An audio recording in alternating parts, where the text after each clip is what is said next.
All right, thank you so much for rejoining me on the SportPad with Eugene Tabang Manganye. Today we're doing the weekend roundup of everything that caught our eyes on the sporting front. So we're gonna start off quickly with the rugby championship, where we saw the Australian team being defeated yet again by the New Zealanders. The All Blacks, they thumped the Wallabies to win the Bledisloe Cup for a 17th year in a row.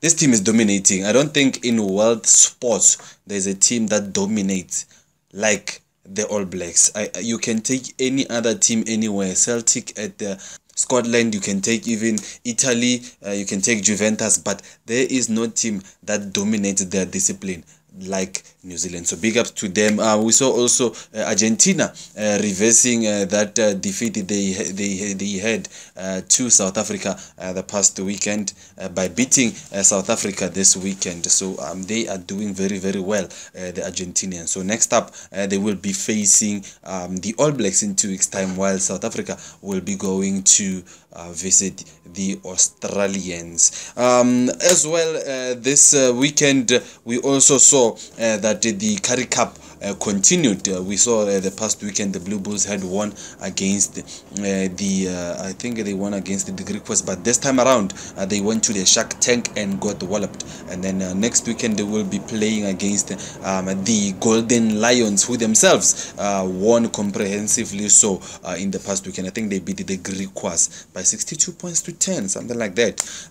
So the next week we will be in Loftus Versfeld watching the game between the Lions and also the Blue Bulls. I will be recording a video for you, which I will be calling In the Clash. I will be recording it right there at the stadium, so look out for that one. Moving on to cricket news, we saw that the Indians beat the English comprehensively so as well. I think I was listening to some of the commentators in England. They said this 5-match test series between England and India has been, they've played 3 games. It has been a good, comprehensive win for both teams, and 1 close game. So it's still to be seen who's going to win next time around. I think it's going to Southampton. The next game, I think it will be starting on Thursday, if I'm not so mistaken. So yeah, look out for that one. And also our Proteas ladies are going away to play against the West Indies. So that is one that I will be also giving you the updates as to what's happening that side with regards to our Proteas women, because we really need to give them coverage as well, the women's side of the Proteas. Moving on to football news, coming back home to start with, we saw this weekend it was the 10 of the MTN 8 semi-finals. The first legs were on display. First up, it was the Mamelodi Sundowns going to Cape Town to take on Cape Town City. With a changed side, we had Pitso Mosimane on Friday saying that he might as well change his entire team because he is looking forward to tomorrow's game, which is the last game in the group stages of the Champions League. So he took a change side there.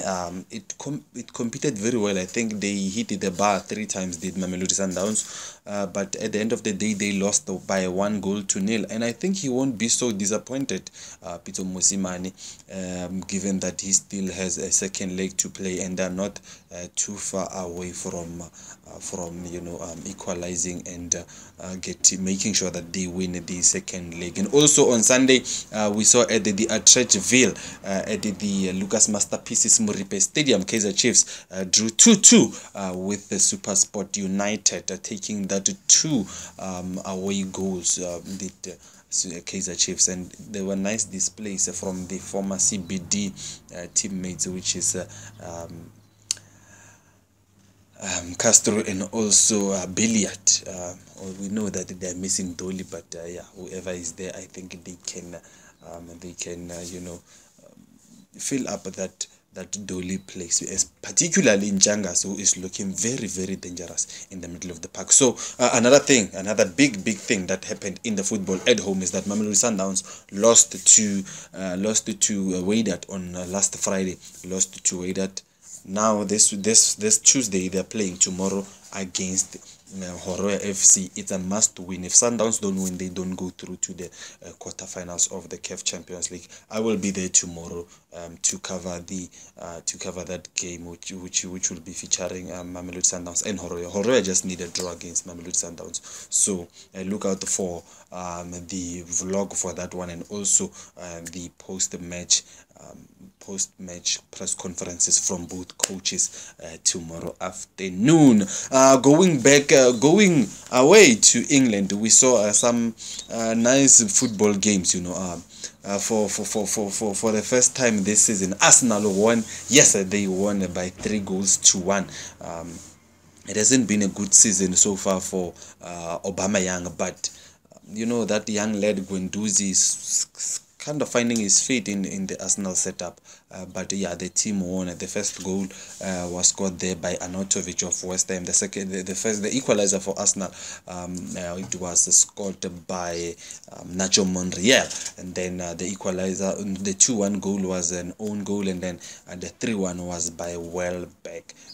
The surprising thing of the weekend was Wolves holding Manchester City to a 1-1 draw. Wolves, they didn't sit back, they didn't park the bus, they went there to play, they played, but Man City kept on piling the pressure, but they couldn't find that winner. So yeah, Liverpool also won 1-0. Mohamed Salah, no surprises there, and also Chelsea won by 2-1 against Newcastle, in a game which for me they didn't deserve the win, to be honest. But yeah, well, that's what happens. Watford continued their streak of winning all the games this season. Played 3, won 3, and they are amongst the leaders at this point in time. Can they do a Leicester? It's still quite early to judge. Let's hold our horses a bit. So yeah, as you can see on your screen there, Liverpool are first with 9 points and goal difference of 7. Chelsea are second with a goal difference of +5, together with Watford, and Man City are fourth, fighting for top 4 there. So there's still a game to be played today or tonight between Tottenham and Man United. That's going to be a humdinger of a game. So yeah, that's what happened throughout the past weekend. But as I said, look out for In the Clash vlog that I will be recording for you on Saturday at the rugby, at the Currie Cup rugby match between the Lions and also the Blue Bulls. So yeah, from me, Eugene Tapamangani, thank you so much for joining me, and please press those subscribe button, press those likes, and also comment. Leave your comment. Let's discuss that which you have liked. So yeah, thank you so much for watching again my channel at SportPad_SA. Thank you. Bye bye.